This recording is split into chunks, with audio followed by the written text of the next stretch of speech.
खबरों की ओर। कैथल से पकड़े गए संदिग्ध जासूस से पूछताछ में बड़ा खुलासा हुआ है। पुलिस ने आरोपी देवेंद्र सिंह का डिजिटल डेटा रिकवर किया है। पाकिस्तान के 4 खुफिया एजेंटों से करता था बातचीत, वीडियो के माध्यम से अहम जानकारियां भेज रहा था। पटियाला मिलिट्री कैंट की भी सूचनाएं पाकिस्तानी एजेंटों को भेजी गई थी।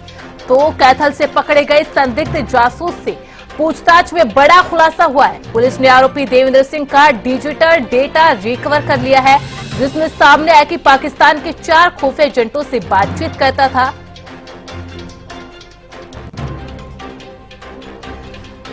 तो ज्यादा जानकारी के लिए रुक कर लेते हैं हमारे संवाददाता हर्ष गर्ग का। हर्ष, कैथल से जो संदिग्ध जासूस पकड़ा गया था उससे पूछताछ जारी है, बड़े खुलासे अब सामने आ रहे हैं एक के बाद एक, क्या कुछ जानकारी आपके पास?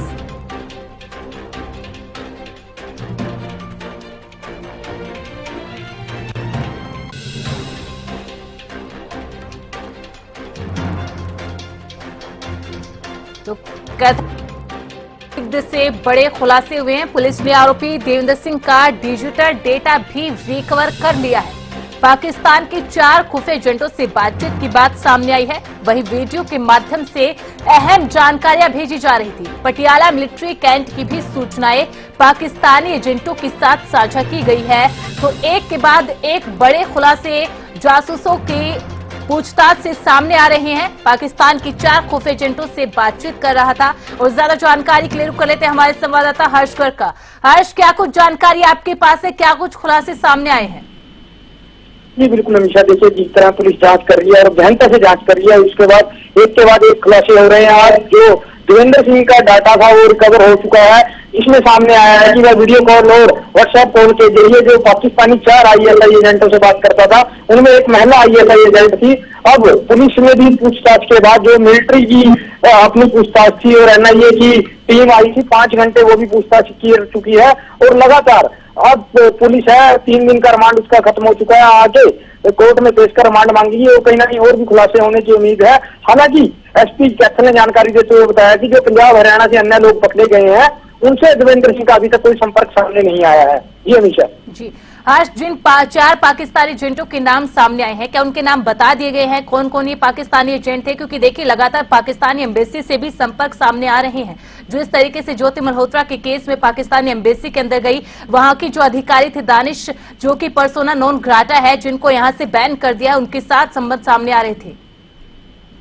जी बिल्कुल अमीषा, देखिए बात करें जिस तरह 4 पाकिस्तानी एजेंटों के नाम सामने आए हैं उसको पुलिस डिस्क्लोज नहीं करना चाहती है। आपको बता देंगी ज्योति मल्होत्रा के केस में ऐसा हुआ था। ज्योति मल्होत्रा के केस में जो दानिश था वो कहीं ना कहीं ज्योति से वीडियो में मिलता हुआ नजर आ रहा था। ज्योति मल्होत्रा के केस में और काफी खुलासे हुए हैं। हालांकि ज्योति मल्होत्रा को NIA ने अपनी कस्टडी में ले लिया है और वह उसे चंडीगढ़ लेकर पूछताछ कर रही है। आपको बता देंगी पहलगाम हमले से पहले जो ज्योति मल्होत्रा थी वहां की जम्मू कश्मीर गई थी, वहां पर उसने डल लेक और पेंगोंग लेक जो चीन से साथ लगती है बॉर्डर है उनका दौरा किया था। और कहीं ना कहीं जो बॉर्डर लाइन थी उसके पास जाकर जो फेसिंग थी वो भी दिखाई थी। उसको लेकर भारतीय एजेंसी कहीं ना कहीं डीपली जांच कर रही है कि ज्योति मल्होत्रा अपनी वीडियो के माध्यम से जो है पाकिस्तान तक जानकारी पहुंचा रही थी। इसी को लेकर राजस्थान भी गई थी, वहां पर भी बॉर्डर पर इस तरह की फेसिंग दिखाई थी। इसके द्वारा कहीं ना कहीं बड़ा सवाल खड़ा हो रहा है कि ज्योति मल्होत्रा द्वारा जब इस तरह की वीडियो दिखाई जा रही थी, एजेंसी ये कहाँ थी और इसकी जांच क्यों नहीं कर पाई? जी हर्ष, बिल्कुल। और देखिए जो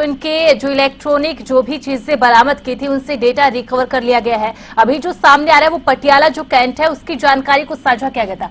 इसके अलावा कौन से वो एयरबेस थे या जो फौजियों की मूवमेंट है, भारतीय जवानों की मूवमेंट है, क्या उसको भी साझा किया जा रहा था? और दूसरा सवाल, ये ISI के एजेंट कैसे संपर्क में आया, पाकिस्तानी एजेंटों के कैसे संपर्क में आया, कितने साल से संपर्क में था और क्या क्या और जानकारी साझा की गई है?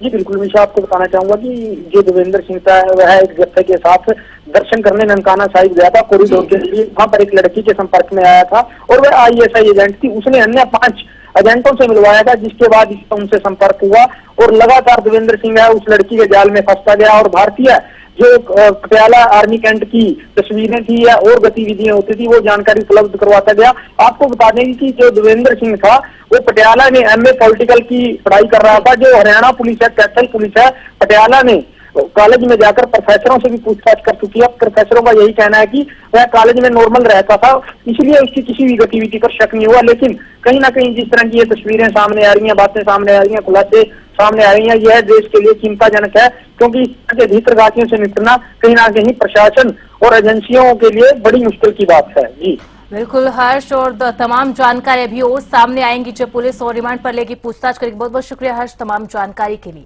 तो कैथल से पकड़े गए संदिग्ध जासूस से बड़े खुलासे हुए हैं। पाकिस्तान के 4 एजेंटों के संपर्क में था, वीडियो के माध्यम से अहम जानकारियां साझा कर रहा था। जी, उनके हमने सर्चेस भी कंडक्ट करी थी और साथ में जो डिवाइसेस हमने लिए थे, सीज किए थे, उन डिवाइसेस से हमने काफी डेटा रिकवर किया है। उनका एनालिसिस अभी चल रहा है, उसी की हमारी इन्वेस्टिगेशन से क्या रेलेवेंट है, बट ये क्लियरली एस्टैब्लिश हो रहा है कि वो कंटिन्यूअस कांटेक्ट में थे पीआईओस के, जिनसे उनकी पाकिस्तान में मुलाकात हुई थी, तो वापस आके भी कंटिन्यूअसली उनके साथ वो कांटेक्ट में रहे हैं, चारों पीआईओस के साथ उनके साथ डेटा भी शेयर करी है। हम लोग प्रयास कर रहे हैं अगर जो कंटेंट है कि उनके मैसेजेस का वो भी अगर रिकवर हो पाए, उसका भी हम लोग प्रयास कर रहे हैं। ऑनगोइंग है इन्वेस्टिगेशन, तो अभी हम लोग प्रयास करेंगे कि इनका रिमांड जो है वो एक्सटेंड हो जाए, एंड हम लोग we can confirm him and हम चेक कर सकें कि ये डेटा जो आपने भेजी थी उसमें क्या कंटेंट है। 4 पीआईओस के कॉन्टैक्ट में था, जिसमें 3 मेल और 1 फीमेल लेडी पीआईओ।